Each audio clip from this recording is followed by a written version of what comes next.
നമസ്കാരം. ഇന്നത്തെ വീഡിയോയിൽ സ്റ്റൈൽ ബസാർ എന്ന് പറഞ്ഞിട്ടുള്ള ഒരു റീറ്റെയിൽ ഗ്രൂപ്പ് ഉണ്ട്. അവരുടെ IPO വന്നിട്ടുണ്ട്. ആ IPO പറ്റിയുള്ളതാണ് ഇന്നത്തെ വീഡിയോയിൽ പറയുന്നത്.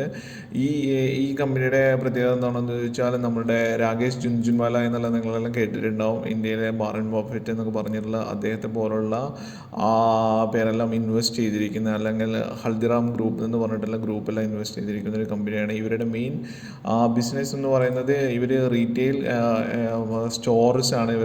മെയിൻ പ്രോഡക്റ്റ് ഈ men's wear, women's wear, kids wear, home needs, beauty, toys and stationeries, ഇത്തരം പ്രോഡക്റ്റുകളെല്ലാം സ്വന്തമായിട്ട് പ്രിപ്പയർ ചെയ്യും. അതുപോലെ മറ്റു പ്രോഡക്റ്റുകളെല്ലാം വെച്ചിട്ട് അവർ സെയിൽ ചെയ്യുന്ന കമ്പനിയാണ്. ഇവർക്ക് ഏകദേശം 173ഓളം സ്റ്റോറുകളുണ്ടെന്ന് കാണാൻ പറ്റുന്നതാണ്. പിന്നെ അതുപോലെ തന്നെ 9ലേറെ സ്റ്റേറ്റിൽ ഇവർ വർക്ക് ചെയ്യുന്നുണ്ട്. അല്ലെങ്കിൽ ഒമ്പതിലേറെ സ്റ്റേറ്റിൽ ഇവർ എസ്റ്റാബ്ലിഷ്ഡാണ്. 2800ലേറെ എംപ്ലോയീസ് ഇവർക്കുണ്ട്. പിന്നെ അതുപോലെ തന്നെ ഒരു മീൻ ടൈമിൽ അവർക്ക് 1.2 ബില്യൺ, അതായത് 120 കോടിയിലേറെ ഹാപ്പി കസ്റ്റമേഴ്സ് അവർക്ക് ഉണ്ടെന്ന് കാണാൻ പറ്റുന്നതാണ്. ഇനി ഇവരുടെ മെയിൻ ഒരു സ്റ്റോർ ലൊക്കേറ്റർ നോക്കുകയാണെങ്കിൽ ആന്ധ്രാപ്രദേശ്, ആസാം, ബീഹാർ, ഛത്തീസ്ഗഡ്, ജാർഖണ്ഡ്, ഒഡീഷ, ത്രിപുര, വെസ്റ്റ് ബംഗാൾ, ഉത്തർപ്രദേശ്, ഇത്തരം സ്റ്റേറ്റുകളിലാണ് ഇവരുടെ സ്റ്റോറുകൾ പടർന്നിരിക്കുന്നത്, അല്ലെങ്കിൽ വിഭജിച്ചിരിക്കുന്നതെന്ന് കാണാൻ പറ്റുന്നതാണ്.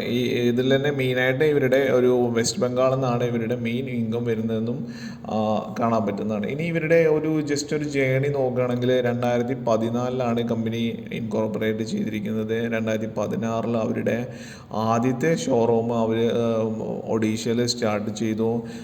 അന്ന് അവർക്ക് 0.1 മില്യൺ സ്ക്വയർ ഫീറ്റിൻ്റെ റീറ്റെയിൽ സ്പേസ് ആയിരുന്നു ഉണ്ടായിരുന്നത്. അന്നത്തെ വർഷം തന്നെ അവരുടെ റവന്യൂ 1000 മില്യണിനോട് ക്രോസ് ചെയ്തു എന്ന് കാണാൻ പറ്റുന്നതാണ്. പിന്നെ 2017 ഈ അഗ്രേഡ് സ്പേസ് 1.10 നിന്ന് 0.17 മില്യൺ സ്ക്വയർ ഫീറ്റിലോട്ട് വളർന്നു. അതിൻ്റെ സ്പേസ് കൂടി എന്ന് അർത്ഥം.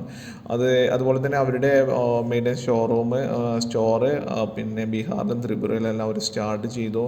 പിന്നെ കമ്പനി ആ ഒരു വർഷം തന്നെ 19 സ്റ്റോറിലോട്ട് അവർ ഒരു ഗ്രൂപ്പ് വളർന്നു എന്ന് കാണാൻ പറ്റും. 2018 അവർ ഈ രാകേഷ് ജുൻജുൻവാലയുടെ അടുത്ത് നിന്ന് ഫണ്ട് റേസ് ചെയ്തത്. അദ്ദേഹത്തെ കൺവിൻസ് ചെയ്തു, അദ്ദേഹത്തെ ഫണ്ട് റേസ് ചെയ്തു. അതുപോലെ തന്നെ അന്നത്തെ ആ ഒരു വർഷം തന്നെ ആസാം, ജാർഖണ്ഡ് എന്നുള്ള സ്റ്റേറ്റിൽ കൂടെ അവർ സ്റ്റോറുകൾ സ്റ്റാർട്ട് ചെയ്തു. ഈ ഒരു സ്റ്റോറിൻ്റെ എണ്ണം 2018 38 സ്റ്റോറിലോട്ട് എത്തി. 2019 അവരുടെ റവന്യൂ 5000 മില്യണിലോട്ട് വളർന്നു. അതുപോലെ തന്നെ അവർ ആന്ധ്രയിൽ സ്റ്റോർ സ്റ്റാർട്ട് ചെയ്തു. പിന്നെ ഈ ഒരു റീറ്റെയിൽ സ്പേസ് 0.70 മില്യണിലോട്ടും വളർന്നതെന്ന് കാണാൻ പറ്റും. പിന്നെ കമ്പനിയുടെ ഒരു സ്റ്റോറിൻ്റെ സ്ട്രെങ്ത് 2019 72 സ്റ്റോറിലോട്ട് എത്തി. പിന്നെ 2023 ഈ ഒരു ഗ്രൂപ്പ് ഉത്തർപ്രദേശ്, ഛത്തീസ്ഗഡിലെല്ലാം സ്റ്റാർട്ട് ചെയ്തു. പിന്നെ അതുപോലെ തന്നെ ഈ ഗ്രൂപ്പിൻ്റെ ഷോറൂമും ഏകദേശം 135ലോട്ട് 2023 എത്തി എന്ന് കാണാൻ പറ്റുന്നതാണ്. ഇപ്പോഴത്തെ അവരുടെ കറൻറ്റ് ഇത് നോക്കുകയാണെങ്കിൽ ഏകദേശം 173ലേറെ സ്റ്റോറുകൾ അവർക്കുണ്ട്. പിന്നെ 9ലേറെ സ്റ്റേറ്റിലുണ്ട്. പിന്നെ ഈ 9ലേറെ സ്റ്റേറ്റിനെ പറ്റി പറയുകയാണെങ്കിൽ ഈ ഒരു സ്റ്റേറ്റ് മൊത്തം തന്നെ കുറച്ചുകൂടെ ബാക്ക്വേർഡായിട്ടുള്ള സ്റ്റേറ്റുകളാണ്. അതായത് ആസാം, ബീഹാർ, ഛത്തീസ്ഗഡ്, ജാർഖണ്ഡ്, ഒഡീഷ, ത്രിപുര, ഉത്തർപ്രദേശ്, വെസ്റ്റ് ബംഗാൾ. അപ്പോൾ ഇത്തരം സ്റ്റേറ്റിൻ്റെ ഒരു പ്രത്യേകത എന്ന് വെച്ചാൽ കോമ്പറ്റേറ്റേഴ്സ് കമ്പാരിറ്റീവ്ലി കുറവാണ്. അപ്പോൾ ഇവരുടെ അവിടുത്തെ ജനങ്ങൾ കുറച്ചുകൂടെ പാവപ്പെട്ടവരാണെന്നും ആ പാവപ്പെട്ടവരുടെ ആവശ്യങ്ങൾക്ക് ഉതകുന്ന പ്രൊഡക്റ്റുകളാണ് ഇവരുടെ ഗ്രൂപ്പ് സെയിൽ ചെയ്യുന്നതെന്നൂടെ ആണ് നമുക്കിത് കാണാൻ പറ്റുന്നത്. അതുകൊണ്ട് തന്നെ കോമ്പറ്റേറ്റേഴ്സ് ഇല്ലാത്തതുകൊണ്ട് തന്നെ ബിസിനസ്സും പെട്ടെന്ന് വളരാനും, അതുകൊണ്ട് തന്നെ ഇവരുടെ വളർച്ചയും ഈ ഒരു ഗ്രൂപ്പിൻ്റെ വളർച്ചയും നമുക്ക് ഇതിൽ പെട്ടെന്നായിട്ട് തന്നെ കാണാൻ പറ്റുന്നതാണ്. ഇനി ഒരു IPO ഡീറ്റെയിൽസ് ആയിട്ട് ബന്ധപ്പെട്ട് പോയി നോക്കുകയാണെങ്കിൽ IPO open date 30 August 2024, close date 3 September 2024. IPO price range 370 രൂപ മുതൽ 380 രൂപ വരെയാണെന്ന് കാണാൻ പറ്റും. പിന്നെ IPO സൈസ് 834.68 crore.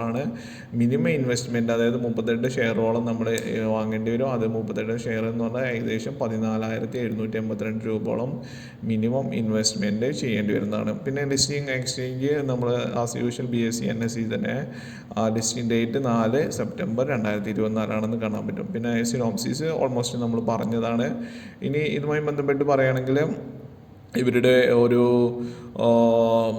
ഗ്രൂപ്പിൻ്റെ പ്രോഫിറ്റ് ആൻഡ് ലോസും മറ്റു കാര്യങ്ങളും ഒരു ഫിനാൻഷ്യൽ സ്റ്റാറ്റസ് നോക്കുകയാണെങ്കിൽ റവന്യൂ 2022 561.14 കോടിയായിരുന്നു. അത് 2023 794.39 കോടിയായി.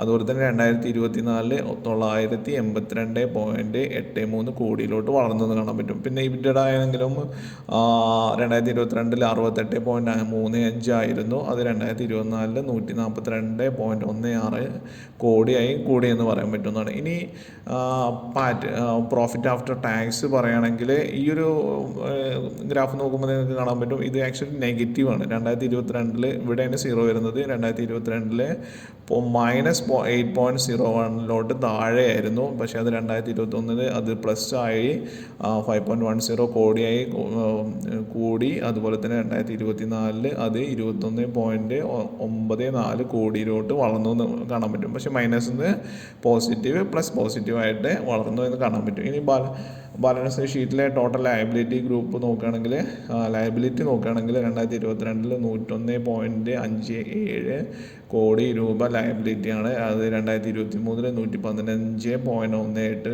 കോടി രൂപയാണ്. അത് 2024 അതും ഗ്രാജുവലായിട്ടൊരു ഹൈ ആയിട്ട് 178.23 കോടി രൂപ ലയബിലിറ്റി വന്നു എന്ന് കാണാൻ പറ്റും. അപ്പോൾ ഈ ലയബിലിറ്റി വരുമ്പോൾ അവരുടെ അസറ്റും കൂടിയിട്ടുണ്ടെന്നുള്ളത് അടുത്തൊരു ഗ്രാഫ് നോക്കുമ്പോൾ നമുക്ക് കാണാൻ പറ്റുന്നതാണ്. അസറ്റ് 2022 754.20 ആയിരുന്നു.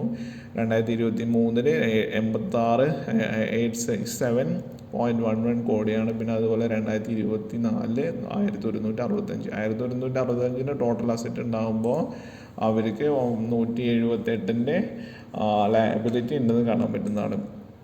പിന്നെ ഷെയർ ക്യാപിറ്റലാണ്. ഷെയർ ക്യാപിറ്റൽ ഓൾമോസ്റ്റ് ഈക്വൽ ആയിട്ട് തന്നെ പോകുന്നത് 33.29 34.93 34.93 ആണെന്ന് കാണാൻ പറ്റുന്നതാണ്.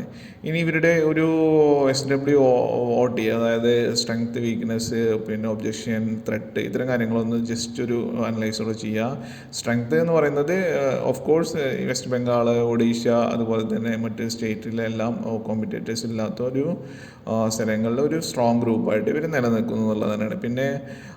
പിന്നെ ഇവരുടെ മെയിൻ വേറൊരു പ്രത്യേകത അപ്പാരൽസ് ആയാലും ബാക്കി ലോക്കൽ മർക്കൻഡൈസ് ജനറൽ മർക്കൻഡൈസ് ആണെങ്കിലും ആ ഒരു ഏജ് ഗ്രൂപ്പ് എല്ലാ ഏജ് ഗ്രൂപ്പിനെയും അതുപോലെ തന്നെ ആ നാട്ടിലെ സാധാരണക്കാരായ ആൾക്കാരെയും അട്രാക്റ്റ് ചെയ്യുന്ന പ്രൊഡക്റ്റുകളാണ് ഇവരുടെ സ്റ്റോറിലുണ്ടെന്ന് കാണാൻ പറ്റുന്നതാണ്. പിന്നെ അതുപോലെ തന്നെ competitives prices retail captures value conscious segment of the market അതായത് മാർക്കറ്റിന് ഒരു അനുയോജ്യമായ ഒരു പ്രൈസ് പ്രോസസ്സിങ് എല്ലാം ഇതാണെന്ന് ചെയ്യാൻ പറ്റുന്നതാണ്. പിന്നെ നമ്മളെല്ലാവർക്കും അറിയാം ഇവരുടെ ഗ്രൂപ്പ് വളർന്ന് 173 ഗ്രൂപ്പായിട്ട് 173 സ്റ്റോർ റൂമായി ഇനിയും വളർന്നുകൊണ്ടിരിക്കുന്ന ഒരു ഗ്രൂപ്പാണ്.